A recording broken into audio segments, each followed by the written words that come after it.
Welcome to Wasatch Weekends. I'm your host, Ben Roof. We've got a great show in store for you today. We'll be talking to the renovation husbands about some DIY tips and tricks to help kind of spruce up your outdoor space this summer. And then we'll be checking in with Park City Film about the renovations to their theater space, as well as some of their upcoming films this week.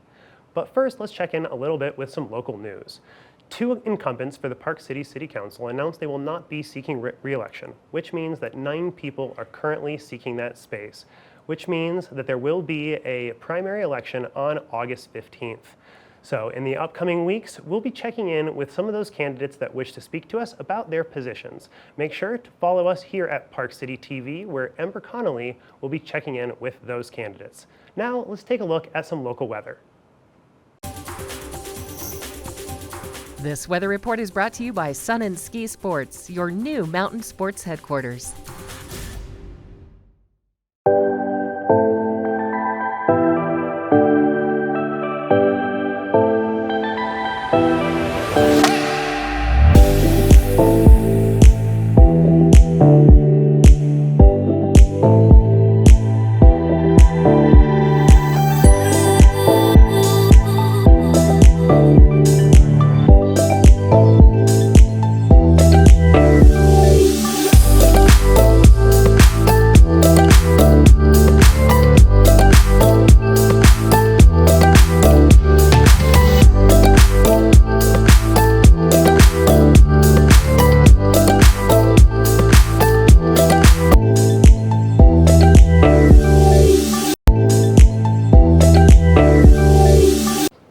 Welcome back to the show. So we are joined now by Katie Wang of the Park City Film. She's the executive director, here to talk about a little bit of their new renovations and their upcoming schedule. Welcome to the show, Katie. Thanks for having me. Great to be here. So you guys just finished a bit of a renovation with your space there at the Jim Santy Auditorium, correct? Yes, yep. It's been a long time in coming, about 5 years, I think, if I really go back and figure out when we first started this project. But it's been a long time project of mine. I've been the executive director for Park City Film for about 11 years now to replace the seats. They were installed in our theater in 2003. The original seats were installed in 1928. So you can imagine they're a little long in the tooth. But more importantly, they were designed for an auditorium, right, which is what the building was designed for originally. It was the original high school here in Park City. So with that, with the seats kind of all in a row, right, back to back. And so for someone like me that's, clocking in at 5'5", inevitably I'm sitting behind someone like you who's probably over 6 feet tall. So I am often looking at the back of someone's head when I'm watching a movie in our theater, which is not the best experience. Certainly if you have subtitles for foreign language films or open captions. And just generally speaking, the state of the art of theater design now is to have offset seats so you can see between the seats. And so that's really one of the most exciting parts for me anyway about our seat replacement project is not only do we have new comfortable seats, right, better cushions, all that kind of stuff, but that we are adjusting the seat pattern, increasing the width of the seats. We had 21-inch seats before. Now we'll have between 21 and 24-inch wide seats, alternating throughout the theater so that now it's this beautiful offset pattern. So you have a clear view of the screen. You've got more comfortable seating, a little more elbow room. Imagine it's like economy comfort plus kind of thing if you're an airplane flyer. But just really exciting to be able to bring this all to fruition and be back in action after our 3-week intermission. That's fantastic. So it sounds like it was a bit of a complicated project too, including redesigning kind of how the seats sit there. How much did that change your capacity? So it actually reduced our capacity. We added more spots for wheelchairs. Before we had 4 spots for wheelchairs. Now we have 6, which is the new code for ADA. And we're excited to be able to offer more opportunities for folks that are in wheelchairs to come see films with us. We've also added transfer arms, which are those arms that flip up so that you can get into an aisle more easily. We had 4 before and we have 22 now, which is actually quite exceptional for seating design. The seating installer was like, "Are you sure you want this many?" I'm like, yes, we want to make sure that people can get into those seats anywhere they want to sit in the theater. So center aisle, back sides, up in the front. So lots more opportunities. But we hired an architecture firm called CRSA here in Park City. Actually, they're based down in Salt Lake, but work up a lot in Park City area to design the seating pattern so that we could offset the seats appropriately. And then we'll lose about 22 seats. So but we still have a lot. We have 424 seats in the theater. So it's still quite large when you think about movie theaters, which are traditionally about 150 seats. So was there any other part of the project, or was it just focused on the seating? Did you guys do any other improvements while you had construction crews there? Yes, absolutely. And it did become one of those things where, you renovate your house and you do the paint on the outside and you're like, well, what else? Things start to you start to notice things, look at things in a different way, shall we say. But one thing that we were really fixated on once we got the funding for the seats, which was no small feat. So big thanks to Summit County Restaurant Tax for being the first money in for that. We've done over about $200,000 of improvements this year, from a new screen to now the seats. But we were able to get funding from Park City Municipal Corp to repaint the floor. So those of you who have been to the Jim Santy Auditorium may recall the lovely pinkish color that we had on the floor. It was a little bit dated. And so now that's a lovely gray, which kind of blends in with the theater, very stylish, fits in with the seats. And then we also were able to replace the lighting sconces. We have kind of an Art Deco look there. We're putting in blackout curtains to replace the pink curtains that are there, which match the floor. So just a couple little upgrades as we were going through. We had some funding available that we're able to kind of spruce everything up. So yeah, it'll be much improved experience overall. And as we like to say, we've always had state-of-the-art projection and sound, thanks in large part to the Sundance Film Festival. One of the official venues for them. Now we have world-class, state-of-the-art seating and style in the theater that matches the quality of the films that you're watching. That's incredible. It sounds like it was a great opportunity to modernize some of the features there. So with you guys kicking off your new space, what are you guys showing this week? So we've got a lot going on, which is fun to be back in action. We've been kind of chomping at the bit here, but we're opening up this weekend on Friday night with Chevalier, which is based on the true story of Joseph Boulogne, which is also known as the Chevalier de Saint George. And he was a Caribbean-born virtuoso violinist in 18th century France. And he was a contemporary of Marie Antoinette, who befriended him and gave him his title, which in English means it's like a knighthood, if you're familiar with that. So he's Sir Saint George in English. But he ascended to the upper echelons of French society. He was a contemporary of Mozart, arguably was as good, if not better, than he was, definitely gave him a run for his money, but had been lost to history. He changed sides, had a change of heart, kind of a reckoning of the disparity within the French monarchy. Certainly as a Black person in France, that was, in the 18th century, for sure, was definitely a challenging place to be. So he ended up leading one of the few Black regiments against the monarchy during the Revolution. And then when Napoleon took over, he reinstated slavery in France and just completely erased the history of Chevalier, which is just appalling to think about. Just this incredible talent, this incredible history of this individual that just through time had been lost. So it's a great pleasure to not only revive some of his music, but also make sure that his history is not lost to time. The trailer certainly seems like a powerful film. I'm definitely going to have to check that out myself. What else are you guys showing? So now that it's summer season for us, we'll be extending our season 3 more weeks because we had that 3-week intermission. Normally we don't program films in the Santee this late into June, but we're, excited to be back in action. So we've got some of those films, but we're also doing some partnerships with other organizations to show films around Summit County. So this weekend on Saturday, if you're not coming to see Chevalier in the theater, you can head out over to Colville to the Summit County Fairgrounds and see the classic Charlotte's Web, E.B. White's classic film about Wilbur the pig and Charlotte A. Cavatica, the spider that saves him from certain death. He doesn't want to be presented onto the dining room table.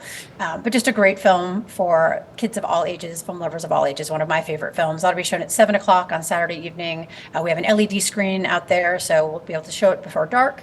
And they've got food trucks coming. Summit County Health is our partner on that. And they're providing free food for anyone that participates in the film screenings. You can head on out there at 5 o'clock, grab some food, and then sit down for the film at 7.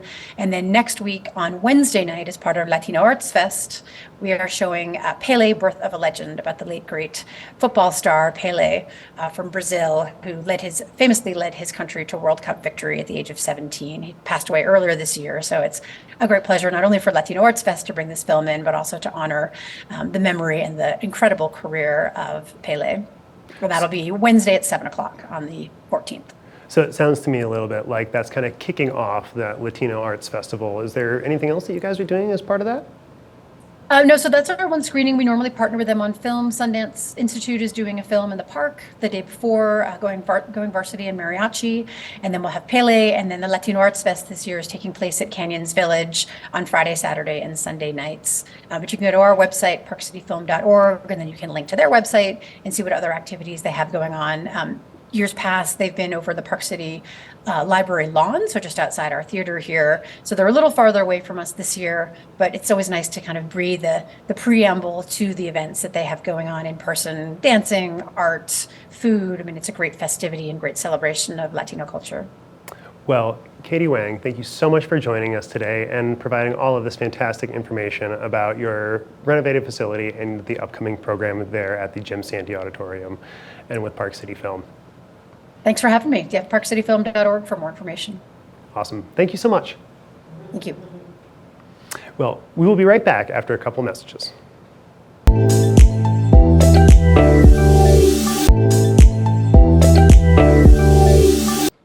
Welcome back to the show. So we are joined by the renovation husbands, Stephen and David St. Russell from Boston, who are going to help us update our exterior spaces a little bit. Please, welcome to the show. Hi, thanks for having us, Ben. So you guys are a bit of a DIY, kind of home renovation content creators, correct? Right. Correct. So could you tell us a little bit about how you guys got started in that space? So we were renting in the city of Boston and decided to jump into home ownership. And in our first home, we learned all of our skills that accumulated. And now we're doing our current project, which is a 1893 Victorian. We've gone room by room and renovated it up from the studs. Fantastic. So how did you guys come across this Victorian house in Boston? We were in a period of renting and literally just drove by this house and said, wow, that is such a cool house. Wouldn't it be amazing to have a project like that? We went to the restaurant we were going to, pulled it up on a real estate website, and it was available. So we jumped on it, and within a week, we were closing on the house. And by cool, he means it was completely boarded up and looked like a complete mess. That had a lot of potential. Well, fantastic. So were there any particular traits of the house that like really jumped out at you guys despite its condition? It's just an amazing lot in a city where it's really difficult to find a home sometimes. And we were just in a position that we were able to take on such a large project. And we just dove head first, not really knowing what was ahead of us. Well, let me ask you guys this a little bit. What was your like background before you started doing these DIY projects? How did you guys kind of learn these skills? Was it something that you guys started out doing that as a career? So I went to school for architecture and worked as an architectural designer for many years. So from a design standpoint, I have that background, but the hard skills, we really just kind of learned one at a time. He did not learn to swing a hammer in design school. So we learned all of those day by day, project by project, and they just slowly built over time. What did you guys use as kind of your resource then? Was it a lot of like DIY, self-help videos, or did you go towards sort of manuals and some more traditional resources? So we kind of turned to YouTube. I called my dad a lot. And then Instagram. Instagram became a place where there's a huge old home community. We learned a lot about interiors, doing exterior work as well, and just started building those resources slowly. Oh, fantastic. So with your current project, what are you guys most proud of with your Victorian space? You know, because we've gone room by room from the studs, it was gutted when we found it. So it's hard to pick a favorite. But I think now that it's getting warmer out, we're really falling back in love with our outdoor spaces. So backyard started as like a very exposed pile of dirt, and we turned it into a full oasis that we get to spend time in together and entertain family and friends. Well, it looks absolutely gorgeous behind you guys there. And speaking of exterior spaces, if people are looking to really update their backyards, is there sort of anywhere that you would recommend them starting out? We say always keep it simple, and that is often a cleaning project. So going out and sweeping your walkways and giving it a fresh edge is a great way to gain confidence and feel motivated to do the next project. You know, one outdoor space that people often overlook is that strip of grass between the sidewalk and the street. Everyone has a different name for it, but whatever you call it, it's usually just crabgrass. So this summer, rather than trying to make it the perfect lawn, we're planting native plants and turning it into a little meadow that we and our whole neighborhood can enjoy. That's something that we talk about a lot here is how we can kind of help incorporate our landscapes into our native environments a little bit better to kind of create some more drought resilience, especially here out in the West. Is there anything that you guys are kind of looking at to do that? I know it's a little bit more dry or a little bit drier out here than it is out east. It is. We are looking at replacing over time both our lawn and incorporating more landscaping and making sure that we're gearing towards native landscaping because it is more resilient in those times of fluctuation of drought or extreme heat. And that's, other than keeping our bees, those are our big items this year. I was going to definitely ask you guys about that. I've heard that you keep bees at your property, and for people who are interested in starting to do a little bit of beekeeping at home, is there anywhere you recommend them to take a look? There's a ton of resources, and there's a lot of people who are way more talented beekeepers than I am. So you can find them online, and there's a lot of great books. I spent the entire winter reading in preparation, and there's often local beekeepers who will help mentor people who are interested in starting themselves. Have you noticed any impact on your landscaping or anything, keeping bees on property? Do you find that your flowers are more productive? I don't know. There's a lot of native bees as well that do a really important job in that area. Ours are just added to that. So, our hive does its 5-mile loop, and the neighbors say they do see more bees now than they ever have. So maybe they're ours. We're not sure. Well, it definitely seems like it's something that is helping to impact communities. I mean, we talk a lot about bee colonies and the use of pesticides and stuff in our landscaping. Is that something that you guys are considering with your bee colonies and your gardens? It is something. So we have eliminated all of our pesticides. We don't do any herbicides either. We stick to, if we do anything, it's just a fertilizer. And then when we do cleaning outdoors, we also think about products like 30 Seconds Outdoor Cleaners, which is a cleaner that's low in sodium. So it really doesn't really damage any of your landscaping.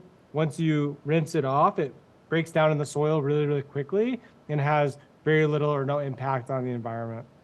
So you mean like sort of a type of cleaning solution for your patios, walkways, decks, that sort of thing? Yeah, exactly. So we just did this on our front walkway, and it has really great results with very little or no impact. Well, it's been so nice to talk to you guys. Is there any way that we can go and check out more of your work, more information about you? So you can check out 30secondscleaners.com for a lot of tips and tricks. You can follow us on Instagram at Renovation Husbands and see what we're up to all summer. And starting today, you can go to 30 Seconds Cleaners on Instagram and Facebook for sweepstakes with a chance to win prizes up to $5,000 so you can work on an outdoor project this summer. Oh, fantastic. So it sounds like that 30-second cleaner is a fantastic product to both keep your lawns, your kids, and the wildlife safe. Well, thank you so much to Stephen and David St. Russell, the Renovation Husbands, for joining us. Thank you so much. Well, you guys have a great rest of your day. You too. All right. And that's all we have for this interview. Please join us in a little bit after these messages.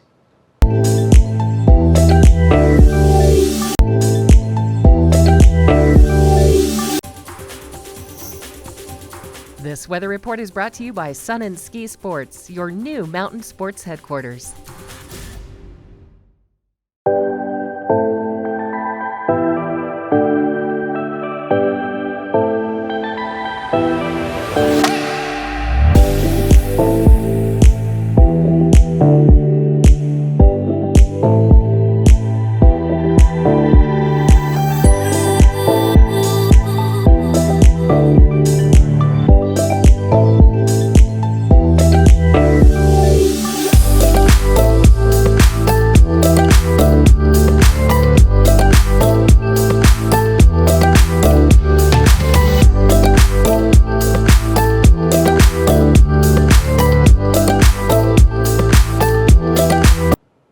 That's all the time that we have for today's show. But don't forget to check us out tomorrow for our full hour episode where we will be checking in with some fantastic business and retirement advice. This is Wasatch Weekends. I'm your host, Ben Roof. Thank you so much for watching.